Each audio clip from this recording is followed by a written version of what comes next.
బాధల్ని, పేదవాడి గొంతుని అసెంబ్లీ వరకు తీసుకెళ్లినటువంటి ఒక మహనీయుడు, ఒక ప్రజానాయకుడు అయినటువంటి వంగవీటి మోహన్ రంగా గారి హత్య అనేది ఈ రాష్ట్రం కాదు, దేశం మొత్తం కూడా ఒక్కసారి ఉలిక్కిపడి చూసింది.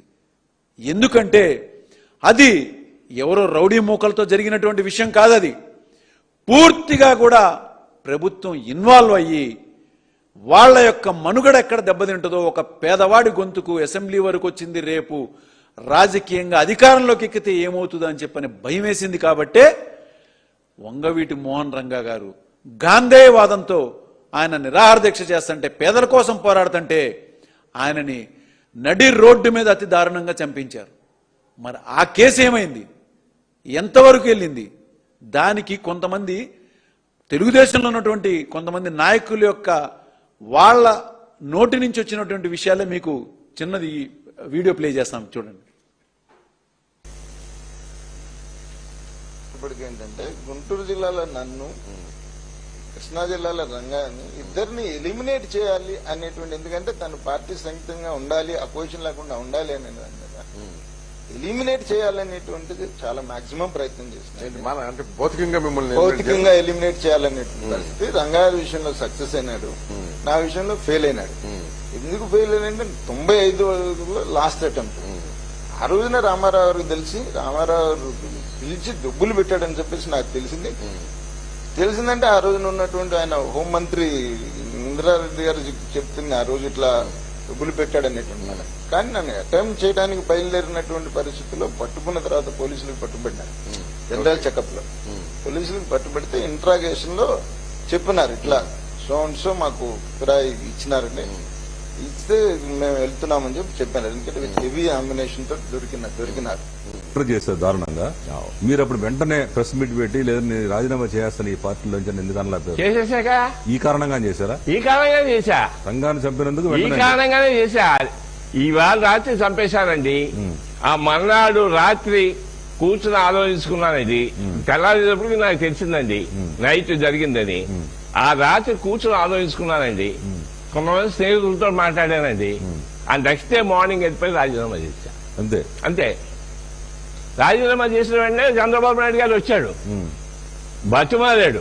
నువ్వు ఇప్పుడు రాజీనామా చేస్తే మన పార్టీ చాలా నష్టపోతాం సుమా, నువ్వు చేయొద్దు, నువ్వేం కంగారు పడుకో, వారం రోజులు మళ్ళీ నిన్ను హోమ్ మినిస్టర్ చేస్తాం మేము, నువ్వు ఏం కంగారు పడొద్దని 2 hours కూర్చున్నాడు నా దగ్గర. అంటే ఇప్పుడు ఆ 2 hours లో ఈయనతో పాటు వచ్చిన వాళ్ళు ఈ రాధాకృష్ణ గారు వచ్చాడు, ఆంధ్రజ్యోతి రాధాకృష్ణ గారు, ఈయనతో పాటు ఐ వెంకటరావు వచ్చారు. వాళ్ళిద్దరు కూడా సాక్ష్యం నేను రాశాను దాంట్లో. ఏంటి సాక్ష్యం? చంద్రబాబు నాయుడు గారు వచ్చి నన్ను బతిమాలటం సాక్ష్యం. అయినా సరే నేను ఒప్పుకోలా. నేమన్నా సరే రాజీనామా ఇచ్చాను, ఇవ్వాల్సిందే వెళ్ళిపోవాల్సిందే అని చెప్పా, అంతే వచ్చేసారు. అంటే రంగాన్ని మర్డర్ చేశాం కాబట్టి కాపుల్ని శాంతం చేయడం కోసం మీకు హోంమంత్రి కూడా ఇస్తా ఉన్నారు అన్నారు. దానికి ఏబిఎన్ రాధాకృష్ణ కూడా సాక్ష్యం. అంటే ఆయనకు కూడా తెలుసు విషయం, తెలుసు రంగా గారి మర్డర్. రంగా గారి మర్డర్ అందరికీ తెలుసు. వంగవీటి వారసుడైన వంగవీటి రాధా గారు టీడీపీలో చేరడానికి మీరు ఆ రోజు ఆహ్వానించారా? లేదండి. ఎందుకు? టీడీపీ వాళ్ళు మా బావగారిని చంపేశారు. ఎవరు మీ బావగారు? అంటే రంగా గారు. ఓకే, వంగవీటి మోహన్ రంగా గారు మీ బావగారు. అంటే టీడీపీ వాళ్ళు చంపారా? టీడీపీ వాళ్ళు చంపారు. ఎలా చెప్తారు మీరు టీడీపీ వాళ్ళు చంపారని? ఎలా చెప్పడం సార్? ముద్దాయిలు అందరూ ఎవరు? టీడీపీ వాళ్ళే.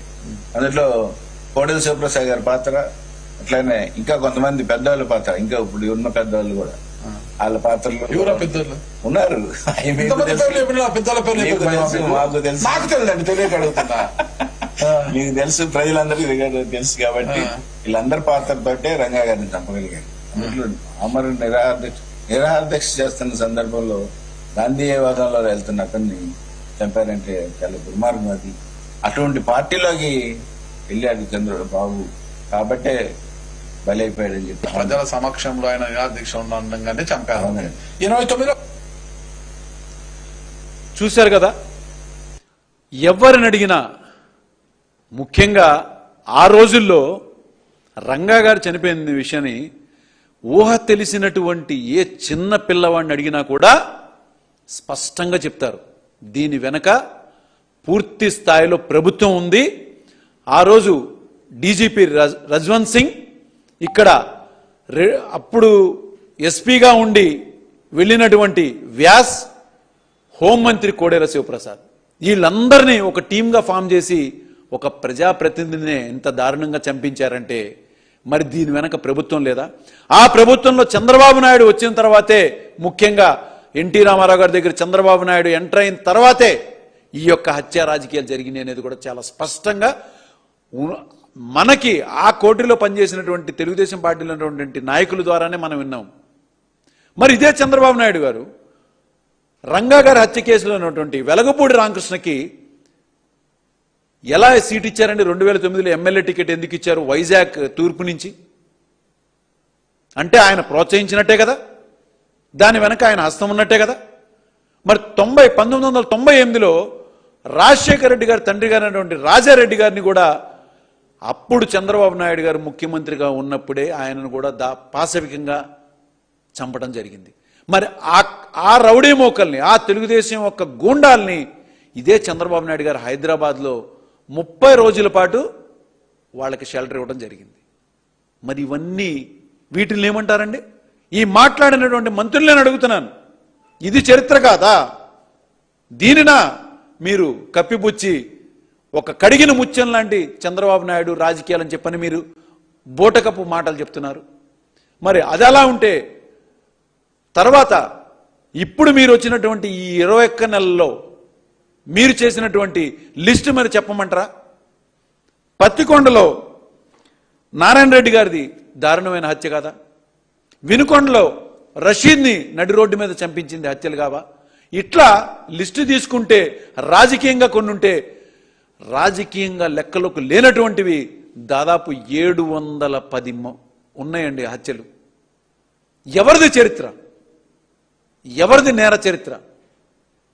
దీన్ని బట్టేనా చంద్రబాబు నాయుడు గారు చెప్తుంటారే, నేనే గ్యాస్ కనుక్కున్నాను, నేనే మొబైల్ కనుక్కున్నాను, నేనే కంప్యూటర్ కనుక్కున్నాను, అసలు బిల్ గేట్స్కి ఐడియా ఇచ్చింది నేను. ఇవి అబద్ధాలు. నిజాలు మాట్లాడుకుంటే హత్య రాజకీయాలకు పేటెంటే కాకుండా అంబాసిడర్, బ్రాండ్ అంబాసిడరే స్వయంగా చంద్రబాబు నాయుడు అని చెప్పని చాలా స్పష్టంగా తెలియజేయచ్చు మనం.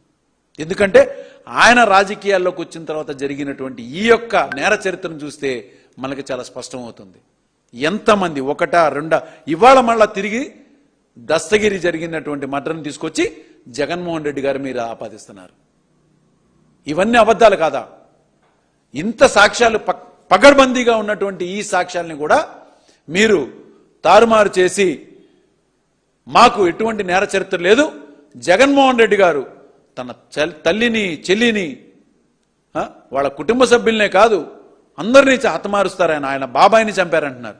ఇదే నిమ్మల రామానాయుడు గారికి, సారథి గారికి నేను సూటిగా ఒక ప్రశ్న వేస్తున్నాను.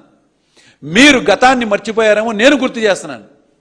చంద్రబాబు నాయుడు గారి నేర చరిత్ర బయట వాళ్ళం మేమందరం చెప్పేది కాదు, ప్రజలు తెలుసుకున్నది కాదు, స్పష్టంగా ఆయనకి పిల్లనిచ్చినటువంటి మామగారు అయినటువంటి ఎన్టీఆర్ గారి మాటల్లోనే మనందరం కూడా గతంలో కూడా విన్నాం. మరి దగ్గుపాటి వెంకటేశ్వరరావు గారు, ఆయన తోడలుడు, ఆయన స్పష్టత ఇచ్చారు. పురంధరేశ్వర్ గారు అసలు ఆయన ఉంటేనే నా పార్టీలోనే ఉండనని చెప్పని బయటకు వచ్చేశారు.